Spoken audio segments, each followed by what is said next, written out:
For so long, Gen Zs have felt disillusioned, locked out of electoral politics as older voting blocs vote in boomers and other establishment candidates year after year after year.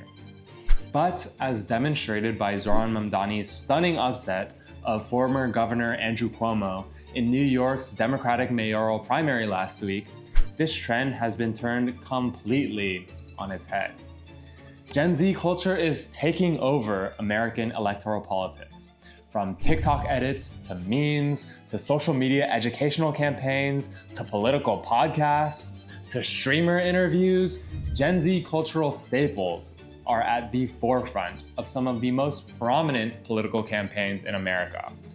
And the establishment, both Democrats and Republicans, are scrambling to hop on the train.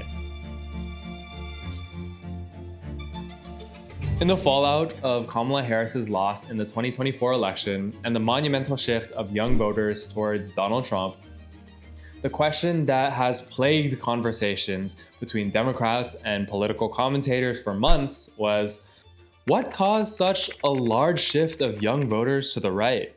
And how do Democrats win them back? Should we post on TikTok more? Should we have nominated Joe Biden instead? Should Kamala Harris go on Aiden Ross just like Donald Trump did? It must be because the left doesn't have podcasters like Joe Rogan, right? Well, wrong. But these questions show a broader underlying trend in political discourse, that the youth matters in winning elections. Not only do our votes matter, but also the youth culture has tremendous power to bring energy, style, mobilization, and excitement to a scrappy political campaign, potentially moving and swaying many more people to support a candidate than would have been possible otherwise. Candidates that are able to take advantage of Gen Z culture, language, and channels of communication are able to generate massive levels of energy and excitement, thereby allowing them to dominate elections, even against older, more established, more well-funded candidates. Take Zoran Mamdani, the Democratic nominee for mayor of New York City, for example. Mamdani began his campaign with virtually zero name recognition and less than 1% support in the polls. A few months ago, virtually everyone believed that it would be another easy victory for former Governor Andrew Cuomo. And yet, that did not stop Mamdani. Leading up to the primary, Mamdani cultivated a strong social media presence on TikTok, Instagram, YouTube, messaging apps, and other platforms, appealing to policies popular with the vast majority of Gen Zs. New York is suffering from a crisis, and it's called halalflation. How much does a plate of halal cost right now from this truck? $10. Pay the permit owner $22,000 just so you can sell this food. Yes. These are the 4 bills that are sitting in the city council right now, which would give these vendors their own permits and make your halal more affordable. If you own the permit, then how much would you charge for the plate? $7. $8. If I was the mayor, I'd be working with city council from day one to make halal $8 again. Because of this, Mamdani was able to generate enormous amounts of grassroots momentum, with over 50,000 volunteers text banking, phone banking, and walking the streets knocking on doors for his campaign. That means that young folks didn't just vote for Mamdani. They went out and they got other people to vote for him too. Now that the ranked choice voting has been tabulated, we can see the enormous impact that this energy and enthusiasm had, not just on the youth turnout, but on turnout in general. In this race, Mamdani got more votes in the first round of ranked choice voting than Eric Adams, the current mayor of New York, got after 8 rounds in 2021. Rich Azzopardi, the spokesman for the Cuomo campaign, said that the campaign met its turnout goals in key districts and voting groups. The Cuomo campaign, that is. But the problem, he said, was that Mr. Mamdani ran a campaign that managed to expand the electorate in such a way that no turnout model or poll was able to capture, while the rest of the field collapsed. Essentially, Mamdani blew all of the pollsters, the candidates, and the analysts out of the water with just how much of the electorate he was able to turn out.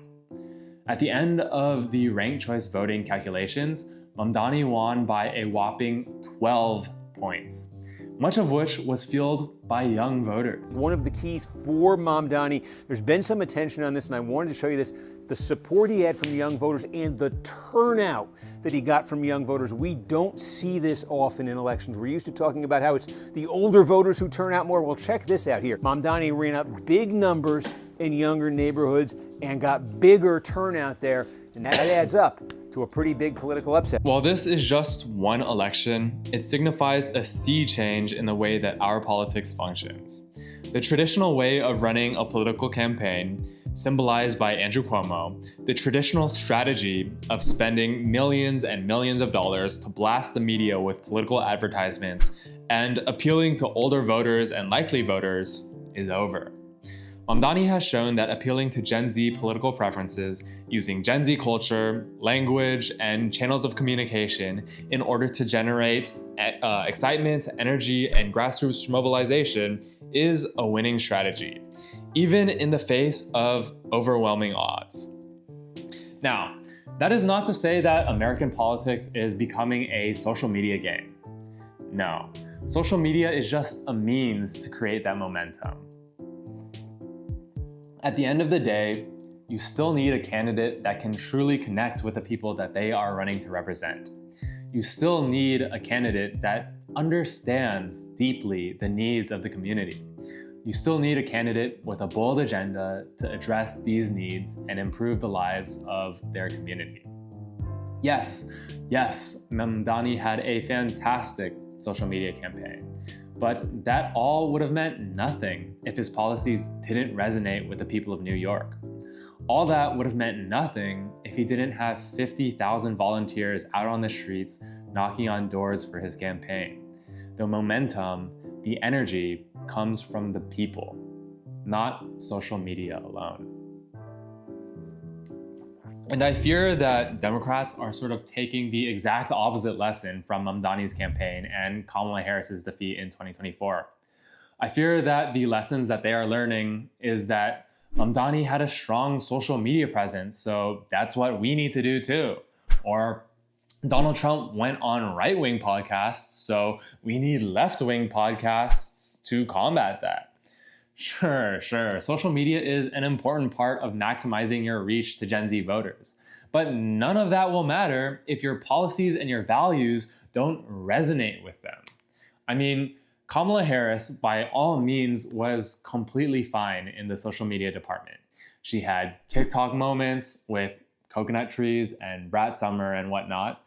But did her policies resonate with Gen Z? Did her values resonate with Gen Z? No.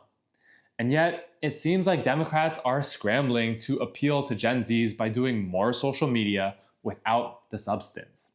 I mean, look at this. Are you going to work with ICE? We do work with ICE. Okay, great. So by the way, I want to make so sure I people hear can that. live this. Or this. Choose your character. If you're trying to appeal to Gen Zs, this is not the way. Again, the power comes not from social media, but from the people. Not from Mamdani's campaign ads, but from the 50,000 volunteers that his social media presence inspired to get involved. As the first digitally native generation, Gen Zs have been flooded with news, memes, and information about the world, society, and politics around us for as long as we can imagine. And as more and more of us start to become active participants in the electoral process, I believe that Gen Z will have an outsized influence in governance across the nation. That is, of course, if we even have elections like a year from now. No, seriously, I'm concerned. But anyways, I don't want to be such a Debbie Downer, so I'll leave you with this. In 2028, for the first time in history, Gen Zs and millennials will make up over half of the electorate. We will be the majority. We've been disillusioned for so long. Felt like we had no say in our government for so long. Well, in 2028, we will be the majority. We got to make it there first though. So in the meantime, we have to support each other, we have to organize, protect our neighbors and our communities, and get involved wherever we can, whether that be volunteering, joining a campaign, protesting, or just hanging out with our friends. Our voices can make a difference. Gen Z can make a difference. Mamdani was the blueprint. So let's do this. All right, I gotta go, but let me know your thoughts, and I'll see you later.